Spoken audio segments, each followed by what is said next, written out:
ពីដំបងចង់ញ៉ាំតាហ៊ូបំពងបែបជ្រូកជាមួយទឹកត្រីក្រូចឆ្មាបែបហិលអីចឹងណាប៉ុន្តែគិតចុះគិតឡើងនឹកឃើញថាញ៉ាំតាហ៊ូបំពងជ្រូកជាមួយទឹកត្រីក្រូចឆ្មាហ្នឹងគឺអាសាញ៉ាំមែនតើញ៉ាំច្រើនដងអីចឹងក៏កែច្នៃមកញ៉ាំជាតាហ៊ូជូរអែមវិញម្ដងតាហ៊ូជូរអែមមិនទៅអត់ដែលលឺអត់នោះតែពិតខ្ញុំនឹកឃើញតែខ្លួនឯងកែច្នៃតែខ្លួនឯងទេហើយតាហ៊ូយកមានអីច្រើនទៅយើងយកមកបំពងវាឲ្យក្រៀមចឹងទៅណាបងប្អូនប៉ុន្តែក្រៀមមកក្រៀមមុំឆ្ងាញ់មិនមែនក្រៀមឡើងកញ្ញងរឹងចង់ខ្លោចល្វីងនោះអត់ទេ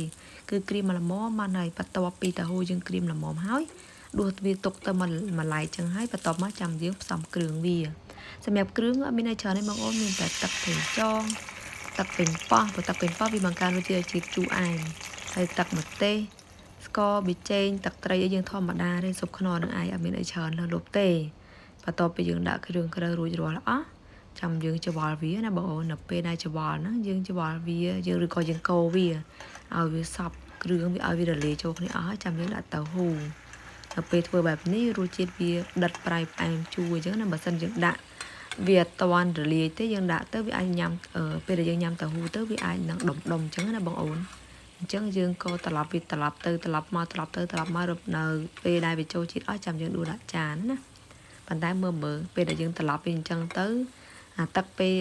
ទឹកពេញប៉ោះទឹកម្ទេសណាវាចេញជាតិឲ្យសប់ជាមួយគ្នាអស់ពេលមើលទៅមួយផ្លែតគិតថាដូចដំឡូងឆឹងឯងបងអូនមើលទៅដូចដំឡូងឆឹងមែនតើដោយសារឯងខ្ញុំកាត់ទៅហ៊ូជាដុំជ្រុងហ៎អញ្ចឹងមើលផ្លែតថាជាដំឡូងឆឹងតាមពិតមិនមែនទេជាតាហ៊ូបំពងជូរអែមអញ្ចឹងយើងមកសាករសជាតិមើលថាតើទៅហ៊ូបំពងជូរអែមមិនដែរអ្វីសំខាន់សម្រាប់គេស្អាតទៀតណាឥឡូវយើងមកសាកព្រោះទាំងអស់គ្នាថាតើហ៊ូជូរអែមតើឆ្ងាញ់មិនអាចសាកមកមើលអាចសាកឡើងបងមើលបានដោយសារអីដំបូងខ្ញុំចង់ញ៉ាំជាមួយតាហ៊ូបំពងជាមួយទឹកត្រីម្ទេសធម្មតាប៉ុន្តែដល់ពេលគិតចុះក៏ឡើងសាកធ្វើតាហ៊ូជូរអែមញ៉ាំវិញឆ្ងាញ់ទីអត់មើលឥឡូវសាកមើល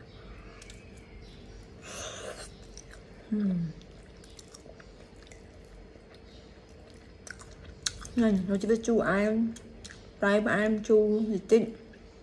ខាងក្រៅស្រួយខាងក្នុងទន់ចឹងញ៉ាំទៅជក់ចិត្តហើយញ៉ាំក្តៅក៏តែឆ្ងាញ់បើញ៉ាំត្រជាក់អត់សូវឆ្ងាញ់តែបើញ៉ាំក្តៅក៏តែឆ្ងាញ់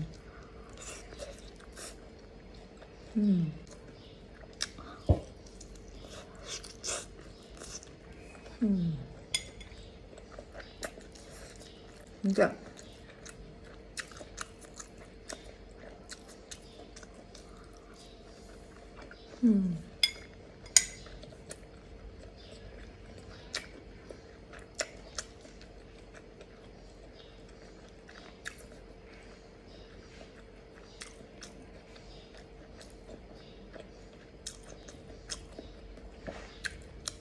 សម្រាប់បងដែលតែញ៉ាំតាហ៊ូបំពងមកតាដល់ធ្វើអីឆ្ងាញ់បងឲ្យសាកធ្វើតាមនេះបានឆ្ងាញ់